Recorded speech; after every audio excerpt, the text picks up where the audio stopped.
কারণে যে মানুষ যেন আল্লাহর তাকওয়া আল্লাহর ভয় অর্জন করতে পারে।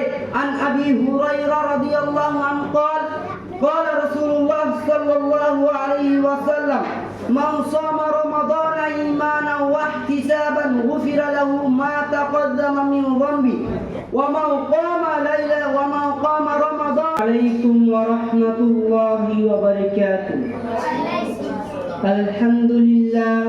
الحمد لله وحده والصلاة والسلام على من لا نبي بعده أما بعد أعوذ بالله من الشيطان الرجيم بسم الله الرحمن الرحيم يا أيها الذين آمنوا كتب عليكم الصيام كما كتب على الذين من قبلكم لعلكم تتقون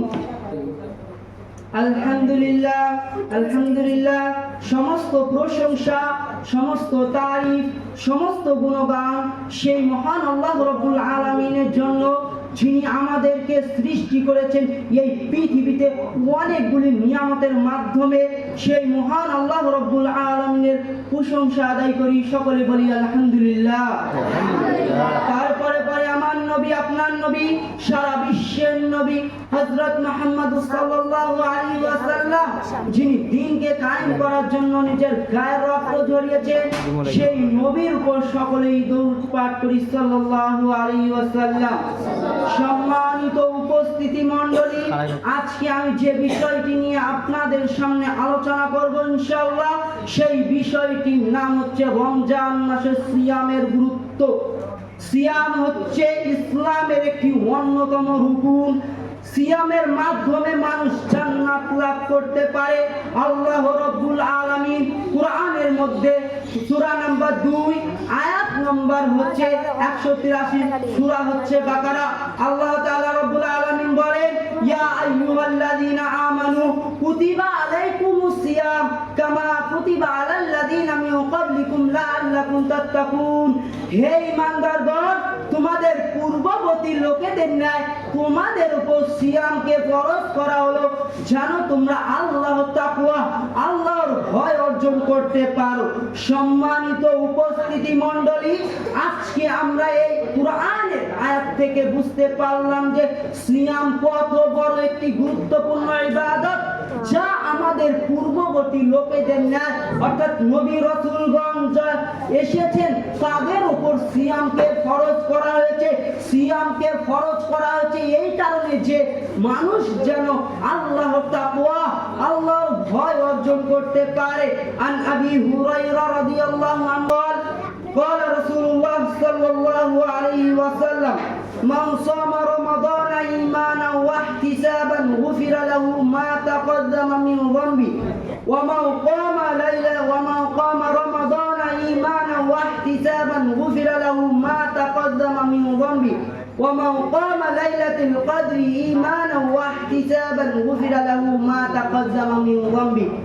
আবু হুরায়রা রাদিয়াল্লাহু তাআলা বর্ণিত, তিনি বলেন রাসূলুল্লাহ সাল্লাল্লাহু আলাইহি ওয়াসাল্লাম বলেছেন, যে ব্যক্তি ঈমানের সাথে ও সওয়াবের আশায় রমজান মাসের সিয়াম পালন করবে, আল্লাহ রাব্বুল আলামিন তার পূর্ববর্তী গুনাহসমূহ ক্ষমা করে দিবেন। সুবহানাল্লাহ। আর যে ব্যক্তি রমজান মাসে রাত্রি ইবাদতে কাটায়, আল্লাহ রাব্বুল আলামিন তার পূর্ববর্তী গুনাহ মাফ করে দিবেন। সুবহানাল্লাহ। আর যে ব্যক্তি লাইলাতুল কদরে রাত্রি ইবাদতে কাটাবে, তার পূর্ববর্তী গুনাহসমূহ আল্লাহ রাব্বুল আলামিন মাফ করে দিবেন। সুবহানাল্লাহ। হাদিস হচ্ছে মিসকাত হাদিস নং 1958। সম্মানিত উপস্থিতি মণ্ডলী, আবু হুরায়রা রাদিয়াল্লাহু তাআলা বর্ণিত, তিনি বলেন রাসূলুল্লাহ সাল্লাল্লাহু আলাইহি ওয়াসাল্লাম বলেছেন, আদম সন্তানদের নেক আমল বাড়ানো হয়ে থাকে। 10 থেকে 7 গুণ পর্যন্ত আদম সন্তানের নেক আমল বাড়ানো থাকে। কিন্তু আল্লাহ রাব্বুল আলামিন বলেন, তবে সিয়াম ব্যতীত, কারণ সিয়াম আমার জন্যই পালন করা হয় এবং তার প্রতিদান আমি নিজেই দেব। সুবহানাল্লাহ। সিয়ামের প্রতিদান কোনো ফেরেশতা লিখবেন না।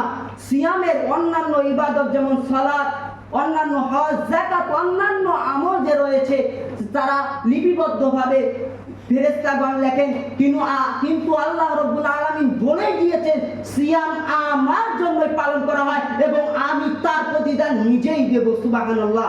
পরিশেষে আল্লাহর কাছে দোয়া করি, হে রাব্বুল আলামিন, তুমি আমাদের সকলকে এই রমজান মাসে পরিপূর্ণভাবে সিয়াম পালন করার তৌফিক দান করুন। আমিন। ওয়া আখিরু দাওয়ানা আলহামদুলিল্লাহি রাব্বিল আলামিন। আসসালামু আলাইকুম ওয়া রাহমাতুল্লাহি ওয়া বারাকাতুহু। ওয়ালাইকুম আসসালাম ওয়া রাহমাতুল্লাহি ওয়া বারাকাতুহু। অসংখ্য ধন্যবাদ মনিরুল ইসলামকে। তার বক্তব্যের বিষয় ছিল সিয়াম, অর্থাৎ এই রমজান মাসে সিয়ামের গুরুত্ব কতটা সেই বিষয়ে আমাদের